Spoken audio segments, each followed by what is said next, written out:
ज्ञान नहीं इस बात का, वो आदिवासी उनका शिकार बन जाते। साथियों, जाति का एक ही उदाहरण मैं देना चाहता हूं समझने के लिए। जाति जानवरों में होती है, जाति इंसानों में नहीं होती। जाति जानवरों में होती है, जाति इंसानों में नहीं होती। ये जाति ब्राह्मणों ने निर्माण की। जानवरों का उदाहरण अगर दिया जाए, मान लीजिए अगर जानवर ने अगर टट्टी की, जानवर ने अगर टट्टी की तो आप पहचानते हो या नहीं? गधे की कौन सी है, घोड़े की कौन सी है, कुत्ते की कौन सी है, पहचानते हो या नहीं? इसका उलट कर दो, इंसान की टट्टी कोई बताएगा मुझे? मराठा की है, ये ओबीसी की है, ये एससी की है, ये एसटी की है। जाति जानवरों में होती है। ये बात जब मैंने उनको समझाई तब उनको समझ में आई कि ये मूल निवासी की जो कंसेप्ट है, क्योंकि बुद्ध काल में जाति नहीं थी, बुद्ध काल में जाति नहीं थी, भारत में आर्य आने के पहले जाति नहीं थी, गण व्यवस्था थी, गण व्यवस्था में जाति नहीं थी। गण व्यवस्था में हम सब लोग मूल निवासी लोग थे। आर्यों के आक्रमण की वजह से और भारत में जाति व्यवस्था का निर्माण हुआ जो पुष्यमित्र शुंग ने किया। साथियों, दूसरा एक महत्वपूर्ण मुद्दा है। यह महत्वपूर्ण मुद्दा है कि ब्राह्मण आदिवासियों को अलग करके क्यों रखना चाहता है। एक तो आदिवासी अलग रहने का प्रयास कर रहा है, और दूसरा ब्राह्मण आदिवासियों को अलग करके रखने का प्रयास क्यों कर रहा है। उसका मौलिक कारण है, कॉन्स्टिट्यूशन के आर्टिकल्स 244(1) के अनुसार आदिवासियों को 5वीं अनुसूची का प्रावधान डॉक्टर बाबा साहब आंबेडकर ने किया। बाबा साहब आंबेडकर ने आर्टिकल 390 जो आर्टिकल्स बाबा साहब ने लिखे, उनमें से 63 articles SC ST OBC minority के हित के आर्टिकल्स लिखे। और डॉक्टर बाबा साहब आंबेडकर जिस कौम में पैदा हुए, जिस जाति में पैदा हुए, जिस समाज में पैदा हुए, उस जाति समाज और कौम को जो अधिकार बाबा साहब आंबेडकर ने नहीं दिया, इतना भयंकर अधिकार आदिवासियों को डॉक्टर बाबा साहब आंबेडकर ने आर्टिकल 244(1) और 2 में दिया, जिसका नाम है अनुसूची 5 और अनुसूची 6 स्वायत्त शासन और मालकियत का अधिकार। ये दो इतने महत्वपूर्ण अधिकार है कि ये अधिकार अगर आदिवासियों को लागू हो जाते तो क्या होगा।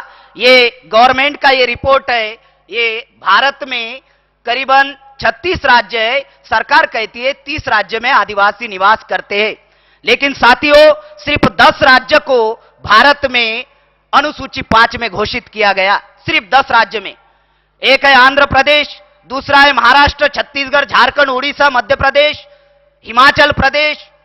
ऐसे 10 राज्य को भारत सरकार ने शेड्यूल 5 में घोषित किया, अभी तक लागू नहीं किया। उसके बाद में 4 राज्य को अनुसूची 6 में घोषित किया, आसाम, त्रिपुरा, मिजोरम, मणिपुर। और कारण क्या दिया?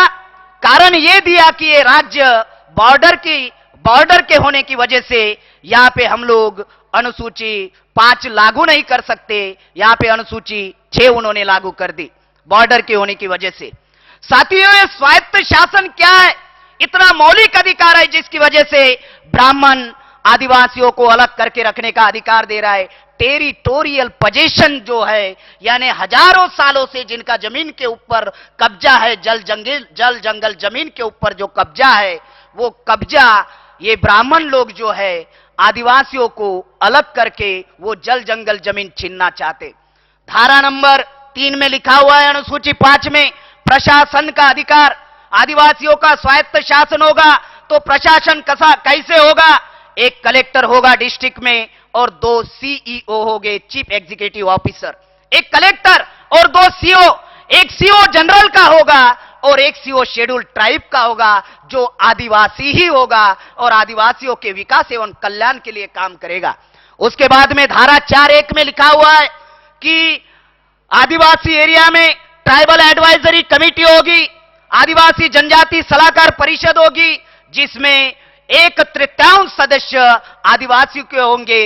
यानी मान लीजिए कम से कम 20 सदस्य ये एमएलए होंगे उस विधानसभा के, उस राज्य के विधानसभा के। अगर वो कम गिरते हैं तो आदिवासी एरिया में जो आदिवासी पंचायत होंगी, उस आदिवासी पंचायत पढ़े लिखे लोगों को ट्राइबल एडवाइजरी कमेटी में नॉमिनेट करेगी। और वो नॉमिनेट क्यों करेगी? अगर जो एमएलए होगा ट्राइबल एडवाइजरी कमेटी में, अगर वो कोई बदमाशी करता है, वो कोई धोखाधड़ी करता है, तो जो आदिवासी पंचायत नॉमिनेट करेगा पढ़े लिखे बच्चों को, वो पढ़ा लिखा बच्चा आदिवासी समाज को आके बताएगा कि फलाने फलाने एमएलए ने बदमाशी की।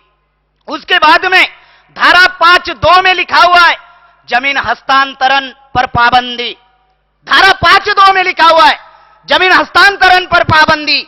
लेकिन साथियों, ये सेज का कानून बना के, भूमि अधिग्रहण कानून बना के आदिवासी की जमीन गैर आदिवासी नहीं खरीद सकता। बाबा साहब ने लिख के रखा है अनुसूची 5 में, धारा 5(2) में लिखा हुआ है जमीन हस्तांतरण पर पाबंदी। लेकिन टाटा, बिरला, मोहब्बतलाल अंबानी आज